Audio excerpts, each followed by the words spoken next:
di mana sebetulnya di situ ada undangan dari seorang warga setempat yang memiliki tanah di situ, tanah kosong, dan bersedia untuk dipakai sebagai tempat acara mimbar rakyat bebas, di mana itu adalah rangkaian dari acara 2 hari 27 dan 28 memperingati 97 tahun Sumpah Pemuda. Mengapa mengangkat tema Adili Jokowi dan Makzulkan Gibran? Seperti yang kita lihat di depan kita semua ini, ada banyak sekali contoh-contoh ijazah, dan ini tidak terlepas dari keterangan-keterangan yang kami akan sampaikan mengenai topik tersebut, mengenai ijazah dan pendidikan yang dulu katanya pernah dilalui oleh Bapak Joko Widodo dan Mas Gibran Rakabuming Raka. Tadi ada beberapa warga yang mengaku warga, sekelompok orang yang mengaku warga, menutup akses jalan dan menghalangi untuk kami masuk ke daerah situ. Karena situasi tidak kondusif dan sepertinya sulit untuk dikendalikan, maka kami tidak jadi datang ke lokasi tersebut meski sudah diundang. Jadi kami memohon maaf kepada seluruh rakyat Solo yang ingin menyaksikan mimbar bebas tersebut dan tidak bisa melaksanakan karena sekelompok orang yang menghalangi jalan tadi. Tetapi kami juga ingin mengundang supaya tidak patah semangat. Kami besok akan adakan acara di Gedung Umat Islam Kartopuran Solo di jam 12.30 setelah zuhur. Di Gedung Umat Islam ada mimbar rakyat yang bertepatan dengan 97 tahun Sumpah Pemuda.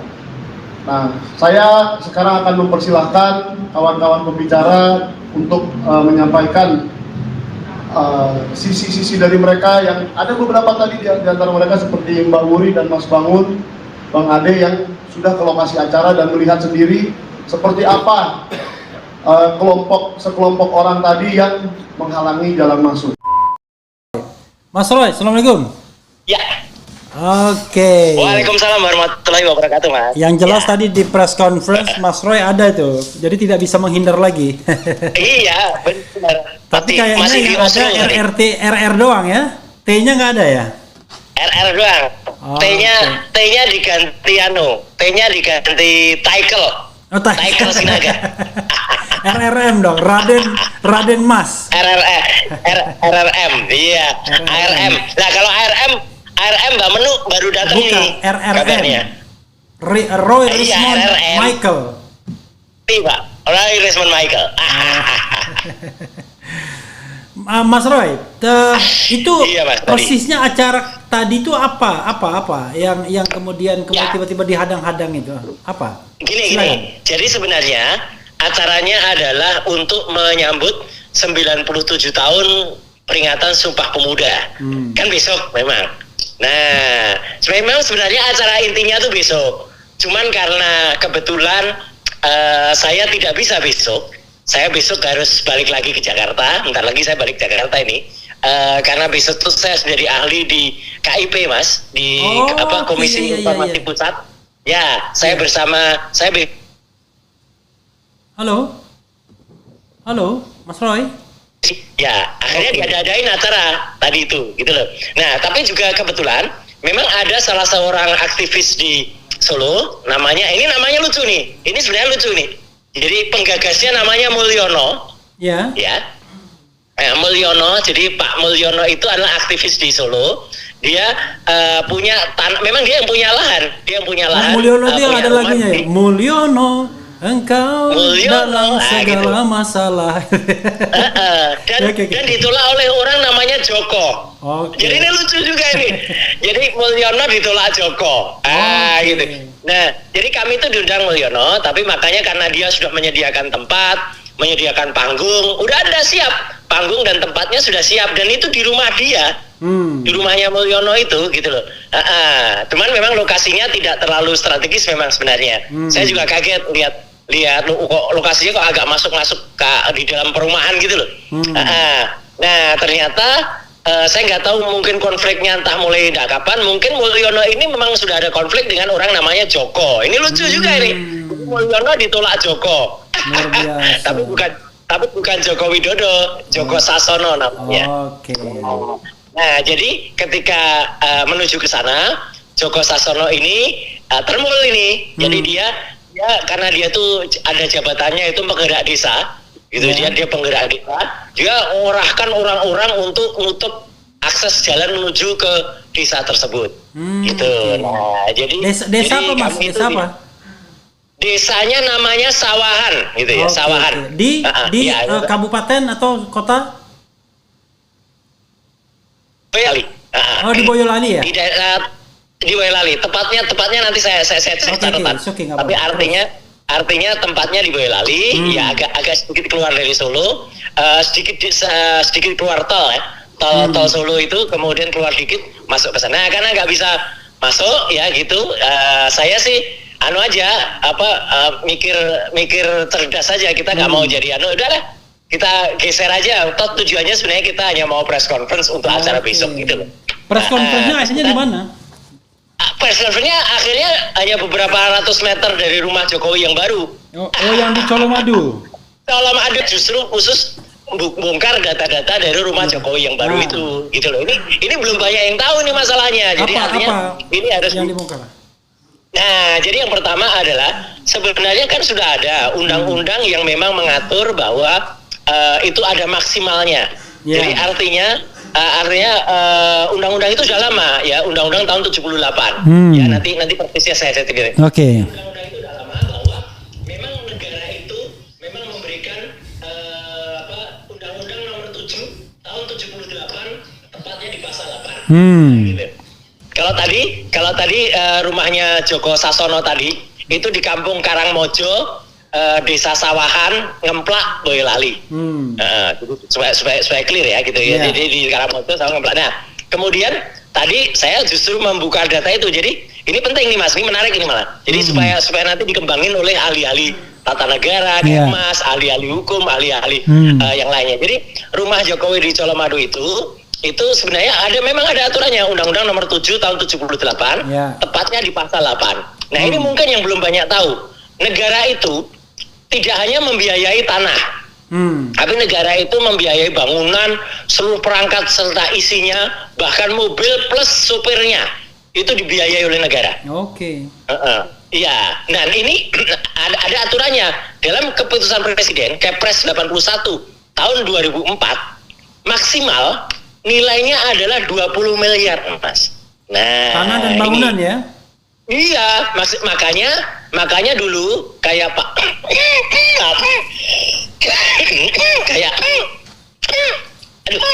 sorry. Ini Mas Roy atau siapa yang batuk ini? Saya sendiri. Iya, karena mau ngomong terlalu semangat ya mau ngomong jadi malah kesel.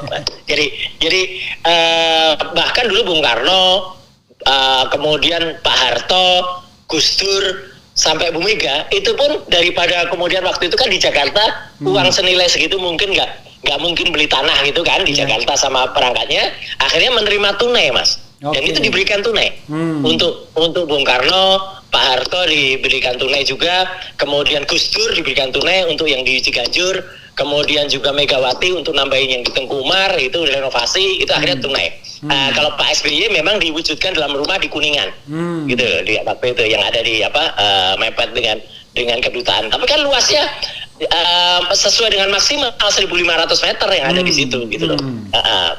Punyanya Pak SBY. Nah, ceritanya itu ada maksimalnya, itu Kepres. Bahkan ada Permenkyu-nya. Nah, ini menarik nih Mas. Mungkin besok wartawan bisa menanyakan nih ke Pak Menteri Keuangan yang lagi hit nih Pak Purbaya ini gitu kan gitu. Jadi minta tolong nih Pak Purbaya bongkar Permenkyu nomor 120. Memang Menteri Keuangan Purbaya? Purbaya gitu ya kan gitu. Jadi Permenkyu nomor 120 tahun 2022 ya. Gitu. Jadi maksimalnya tuh 1.500 meter. Kan ini ada akalan-akalan dikit nih. Karena 1.500 meter itu Jakarta, kemudian kan diakali. Kalau di Solo kan bisa lebih murah gitu.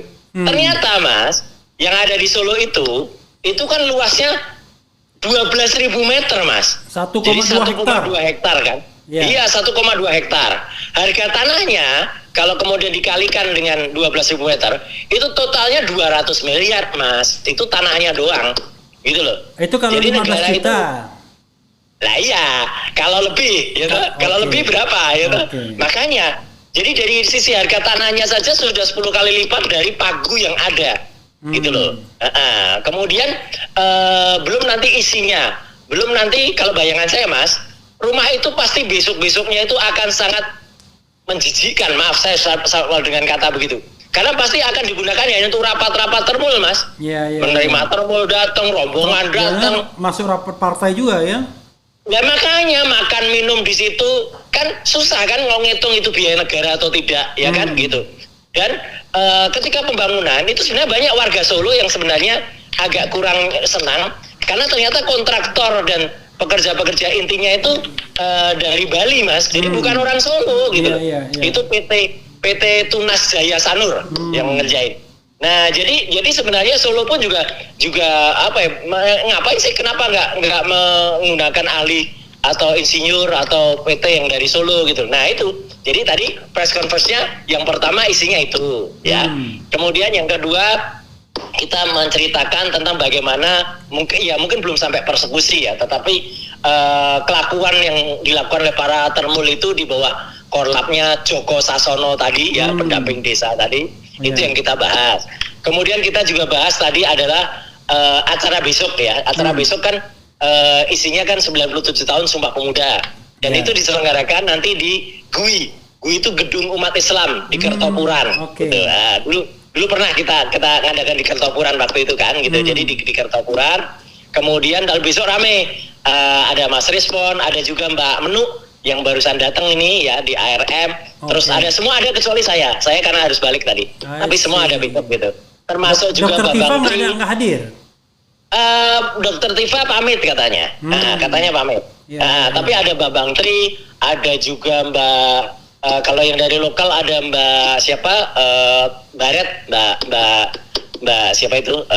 Yang selalu pakai baret. Itu pakai baret. Kemudian ada juga tokoh-tokoh dari Medan, ada temannya Michael yang dari Medan ada juga, gitu. Kemudian ada rame lah. Dan kita tadi bahas di meja itu kita tuh. Halo Mas Roy. Ya.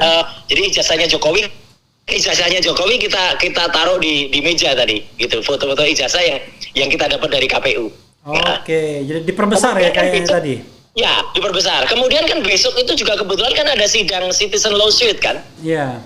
Jadi kan ada Bangun Sutoto sidang juga yang menggugat ya sama Mas Topan.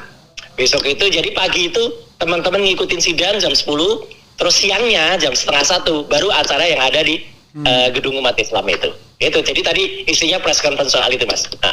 Sama bahas-bahas. Ya biasalah. Kalau Bang Respon kan bahas surat keterangannya Gibran yang jelas dia tidak lulus SMA, kemudian jelas betul bahwa terjadi konspirasi atau kong kali kong antara KPU, Dikmenjur dan juga instansi-instansi lain. Setnek juga, itu isinya. Mas gitu. Roy, besok itu gimana nanti apa yang Mas Roy ketahui? Apa tema peringatan Sumpah Pemuda besok tuh? Temanya salah satunya adalah pemuda itu bukan Gibran. Gitu loh. Iya. Jadi Gibran itu tidak merepresentasikan pemuda. Tadi sudah ada teman-teman dari Solo yang mengatakan Solo bukan Gibran. Oh, jelas banget gitu. Dan orang-orang Solo tadi mengatakan kami bukan geng Solo. Sebut mereka itu geng Jokowi atau geng Sumber atau apa gitu. Karena orang Solo pun sebenarnya tidak sepakat dengan keluarga itu. Gitu loh. Jadi ini jangan salah ya gitu. Jadi masyarakat kami tuh ke Solo, Mas. Itu sambutannya luar biasa loh. Selain kelompok termul tadi, di mana-mana itu selalu kami ketika di rumah makan, ketika di tempat sebelumnya, waduh, mereka tuh selalu nyelamatin, selalu minta foto, selalu bahkan ketika saya yang landing dulu ketika di Adi Sumarmo juga sambutannya hangat banget, teman-teman juga. Jadi artinya besok itu salah satunya adalah kita kan sering dengar nih, Mas Refli juga pasti dengar kan, bahwa kalau kita menegasikan Gibran itu dikatakan kita mengkhianati pemuda atau anak muda. Enggak, gitu kita bilang anak muda itu representasinya bukan Gibran. Gibran bukan representasi anak muda yang diharapkan pada peringatan 97 tahun Sumpah Pemuda. Dan saya tahu dan kita yakin pastilah ketika Sumpah Pemuda dulu ya gitu 28 Oktober waktu itu adalah tahun 08 itu kita juga pasti kita juga pasti tahu bahwa mereka itu tidak seperti Gibran sekarang yang semua full fasilitas bukan oligarki, dinasti dari orang tuanya. Gitu loh. Masa pemuda-pemuda kita, pejuang-pejuang kita zaman dulu disamakan dengan Gibran. Itu Mas. Jadi besok itu intinya itu. Mas Roy langsung malam ini juga bergerak ke Jakarta? Ya. Besok itu jadi ahli di Komisi Informasi Pusat. Ya, Komisi Informasi Pusat. Nah, sudah tadi yang sudah Bonatua diminta itu. Juga oleh Panitra.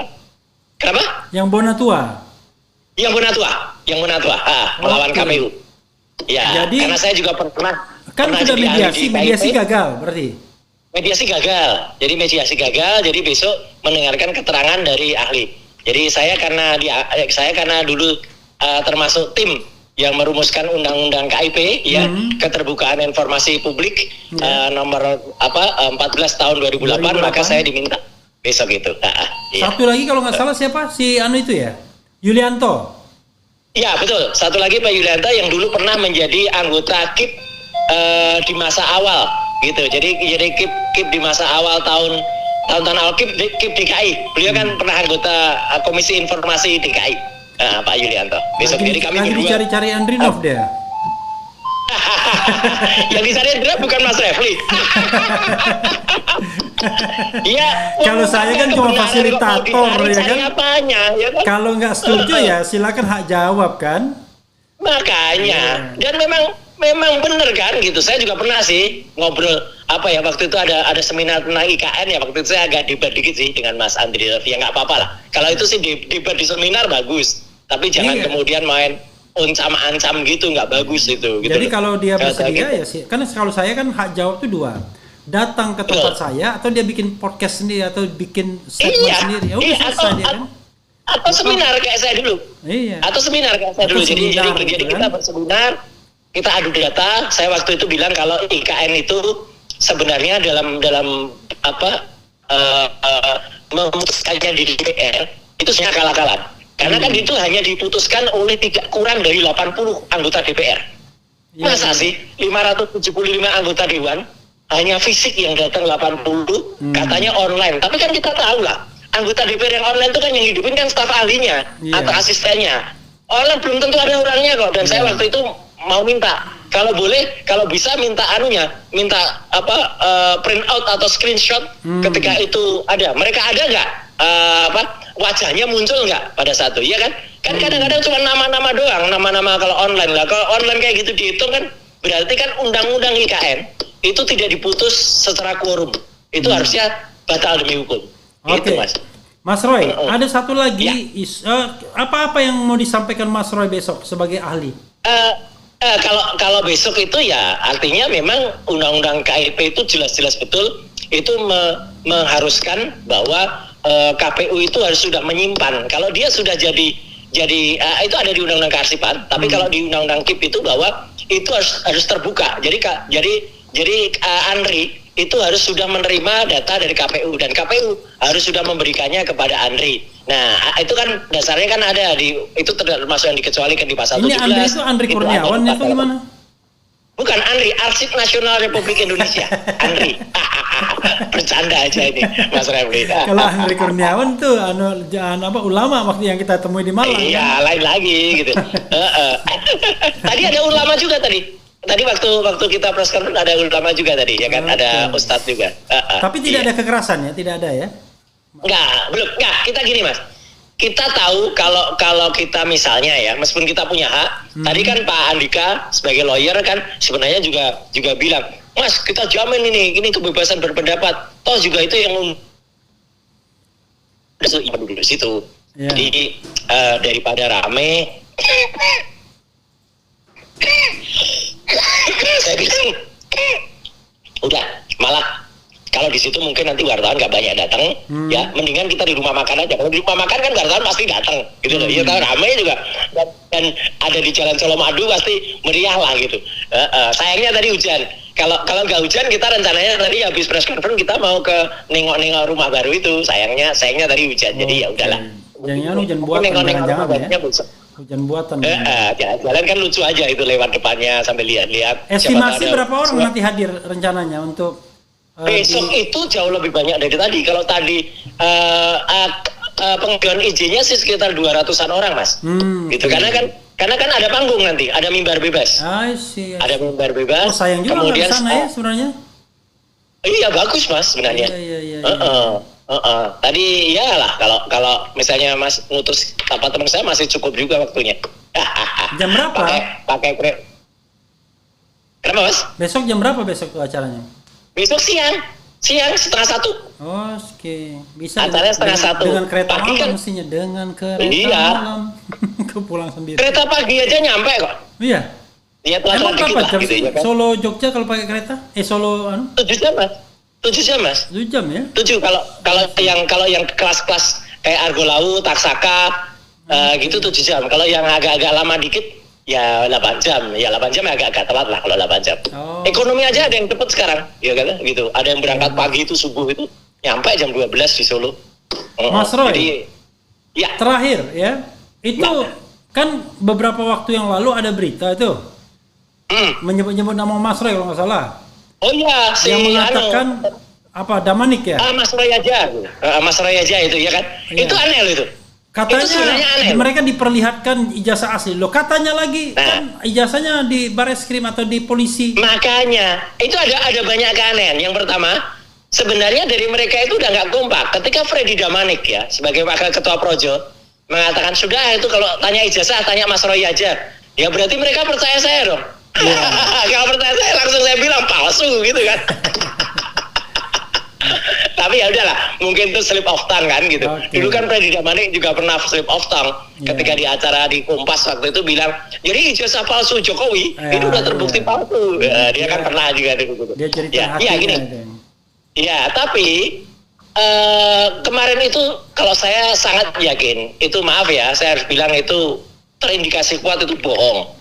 Kenapa bohong? Satu, tadi Mas Refli pun juga bilang, dan kita juga tahu bahwa sebenarnya kan ijazah itu posisinya katanya sekarang lagi ada diperiksa di Puslap 4, ya kan? Di polisi jadi, lah pokoknya, dia pihak yang pokoknya ketika kita minta di mana-mana, bahkan bukan hanya ijazah asli kan, yang katanya asli lah gitu. Sampai ijazah di UGM, di KPU, semuanya kan tadinya kan ketika diminta pertama kan alasannya disita polisi semua, ya kan? Nyatanya kan akhirnya setelah diancam dengan undang-undang kearsipan, barulah mereka keluarin semua, ya kan? Nah, itu satu. Yang kedua, kalaupun itu diperlihatkan, mohon maaf dengan segala hormat ini Mas, apakah ya penglihatan seorang Budi Ari ya itu bisa kita percaya kalau dia meyakini kalau itu asli atau tidak gitu loh. Kan dia tidak punya instrumen atau dia tidak punya perangkat atau teknologi yang memungkinkan itu gitu. Ya kan gitu, kecuali yang meriksa itu adalah misalnya nih Muhammadul Al-Azhar ya. Temannya Rismon itu. Yang tegar dengan Rismon.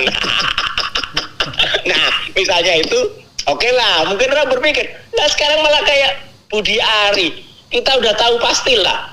Budi Ari aja yang sampai sekarang berjanji mau bongkar Fufafa aja kan janjinya palsu. Ingat kan Mas? Dia dulu ketika mengirimkan itu berjanji padahal lagunya sudah kan ya. Rasa lezat. Bukan rasa lezat. Bukan rasa cemas. Hidup berat. Dunia gelap. Fufafa. Mahzulin aja. Saya tadi juga lucu Mas. Selain main wayang kayak biasanya, ya, saya tadi juga melakukan kidung tuh tembang khas Jawa soal maksulkan Gibran dengan Jokowi. Bahasa Jawa tadi. Oke. Oh itu pernah yang dinyanyikan Dr. Tifa di. Oh kalau Dr. Tifa bikin bikin prosa dia dalam bahasa Jawa. Selalu kreatif Mas, lain Mas. Oke.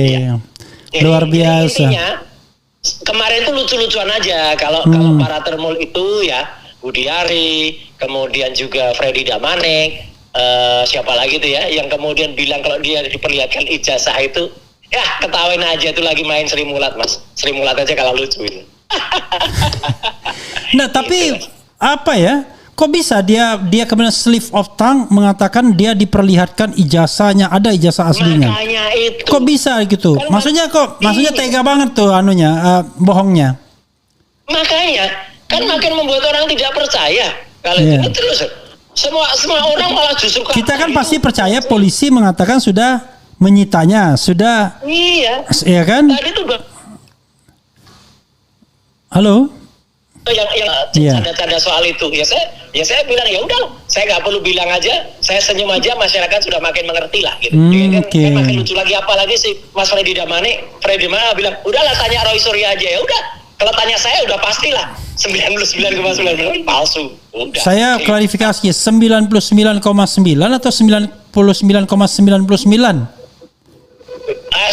99,99999 banyak banget pokoknya kan. Karena secara kuantitas agak beda sedikit. Iya, dikit aja bedanya. Mas Roy, Oke, Mas. silakan closing statement Mas.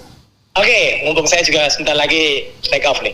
Ya, Jadi alhamdulillah ya, press conference siang hari tadi di daerah Colomadu, hanya beberapa ratus meter dari rumah baru Jokowi yang kemudian kita bongkar banyak sekali yang tidak sesuai dengan undang-undang, yaitu Undang-Undang Nomor 7 tahun 78, utamanya di pasal 8. Kemudian tidak sesuai dengan Kepres 81 tahun 2004, tidak sesuai lagi dengan Permen Q nomor 120 tahun 2022. Tadi alhamdulillah akhirnya berjalan lancar dan juga diterima oleh media, karena kita sebenarnya hanya untuk menceritakan acara yang akan terjadi besok atau akan dilaksanakan besok ya, yaitu adalah panggung rakyat atau gelar terbuka ya gitu di gedung umat Islam yang ada di Kota Solo ya. Insya Allah acara besok berlangsung dengan lancar dan baik ya, karena sudah ada jaminan dari lingkungan dan sebagainya. Tadi memang sempat acara kami yang kami diundang oleh orang namanya Mulyono, Mulyono digagalkan oleh Joko gitu tadi yang ada di daerah Sawah. Tapi nggak apa-apa, kita mengalah untuk menang tadi ya, dan saya sebut sebenarnya ya nggak mengalah-ngalah banget lah gitu, malah kita ketawain mereka yang sudah mungkin mereka bayangannya pengen mau seru-seruan aja gitu ya, dan tidak fair lah gitu, karena banyak juga katanya sih, saya sih nggak kesana, katanya banyak orang bertubuh tegap dan berambut sepak juga yang sudah ngawasin. Ini kan keberpihakannya kan nggak bagus gitu ya. Dari mereka itu ya kita tadi berpikir cerdas untuk tidak melayani. Gitu. Tadi berjalan lancar dan moga-moga peringatan 97 tahun Sumpah Pemuda yang itu merupakan harapan pemuda Indonesia ke depan untuk tahun 2045 Indonesia emas, dengan pemuda yang tipikalnya bukan Gibran ya. Sekali lagi, pemuda itu Gibran itu tidak mencerminkan pemuda Indonesia, itu kata masyarakat tadi loh ya. Itu bisa benar-benar kita wujudkan, dan besok dimulai dari Solo, dan pergerakan ini akan menjadi sebuah bola yang menggelinding insya Allah ke kota-kota di seluruh Indonesia dengan manfaatkan momentum-momentum tanggal-tanggal peringatan hari besar. Jadi tetap AGMJ tetap ya? AJMG. Bahkan tadi ada usulan sedikit dibalik gitu. Jadi MGAJ. Oh, MGAJ. Makzulkan Gibran, adili Jokowi. Mudah begitu. I see. Lebih mudah untuk memakzulkan. Gitu. Dan itu bisa kayak anak Betawi. MGAJ gitu ya. MGAJ gitu. Mas Roy, itu ada titipan tuh dari Dr. Tifa. Jangan lupa itu black papernya. Oh iya tadi juga kita sampaikan, dan Pak Dita hari ini kita lagi nulis itu. Gitu Mas. Oke, Mas Roy. Mudah-mudahan a safe flight ya. Oke, Mas Roy. Oke, makasih. Terima kasih. Assalamualaikum warahmatullahi wabarakatuh. Ya, sobat sekalian, dengan Roy Suryo, dia mau take off ke Jakarta, kelihatannya dari bandara di Solo. I don't know exactly apakah di Sumarno ataukah di Ponorogo. Kok Ponorogo sih? Apalah yang jauh dari Jogja itu. Dia ke Jakarta karena mau jadi ahli besok. Sidangnya jam berapa? Jam 10 tadi ya bilang. Ya, jadi sobat sekalian, di Solo ada ada peringatan Sumpah Pemuda di gedung umat Islam. Kemudian di Jakarta ada sidang KIP, Roy Suryo pulang ke Jakarta. Mudah-mudahan ya kita bisa memberitakan hal-hal ini ya, sekaligus analisisnya dari RH. Itu saja saudara sekalian, mudah-mudahan cuaca politik terus membaik ya kan, dan kemudian masalah-masalah bisa kita selesaikan secara baik. Wassalamualaikum warahmatullahi wabarakatuh. Keren, cerdas.